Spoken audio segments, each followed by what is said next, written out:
Mr. Johnson, thank you so much for coming today. David, I'm delighted. I appreciate you spending some time with us here at Grady News Source. First, you're an alum here at the University of Georgia. I'm a graduate of the Grady College, class of 1963. Awesome. What changes have you seen here at Grady from the time you were here to now? Well, radical change. I mean, at the time I was here, journalism was probably the dominant course, followed by broadcast, followed by advertising and public relations.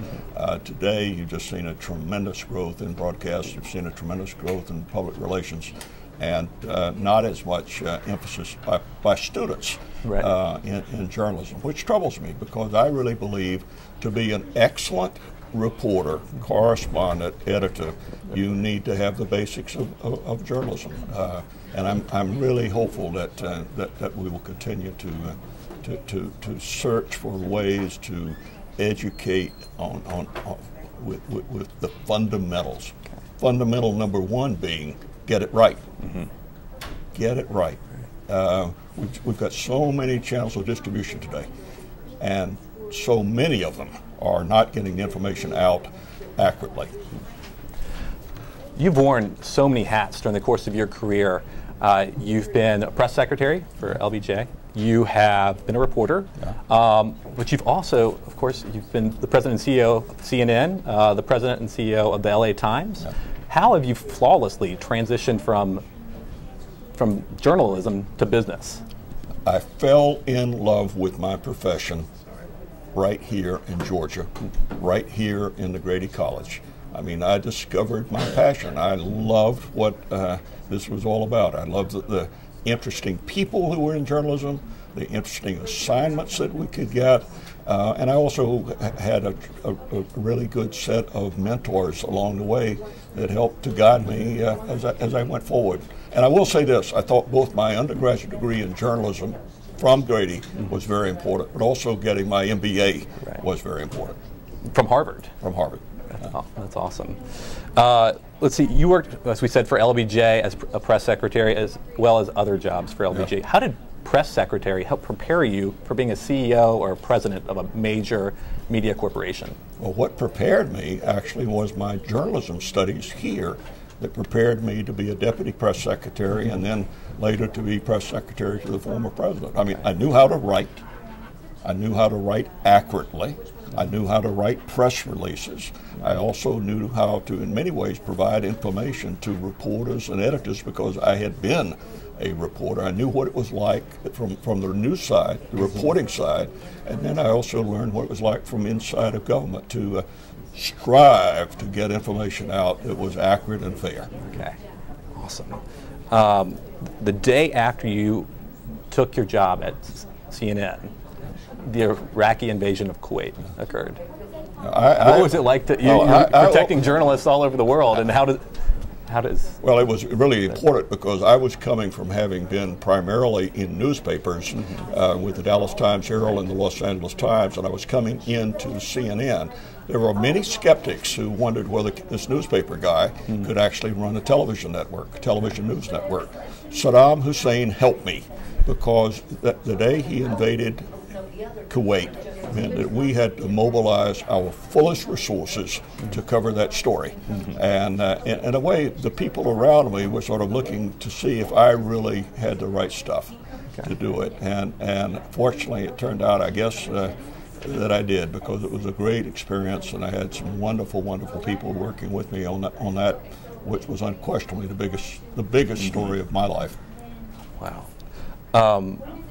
You said, I read a quote from you that said that during your career at CNN, the two biggest personalities that helped you were Saddam and were also the tremendous global coverage. What do you mean by tremendous global coverage, since you already... Well, CNN was fundamentally a U.S. domestic network. However, when Ted Turner went down to Havana, he saw that Fidel Castro was watching CNN. And he thought about, well, you know, if people in Cuba are interested, particularly those who could see it, I think that people around the world. So the war in the Gulf was such that it just propelled us into homes all over the planet.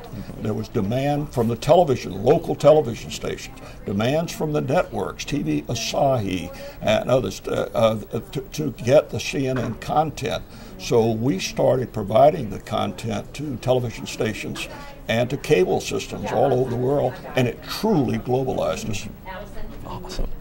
You won the Paul White Award from the Radio Television News Directors Association.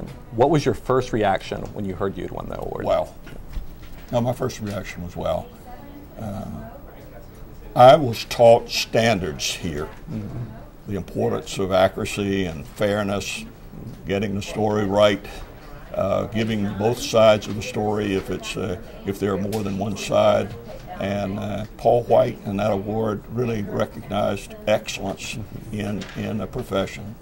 I was chosen by members of the profession on it, so it meant a great deal to me. And in a way, it was like a stamp of approval for trying to lead the organizations that I'd been a part of, and still going right back, though, to my earliest days as a reporter.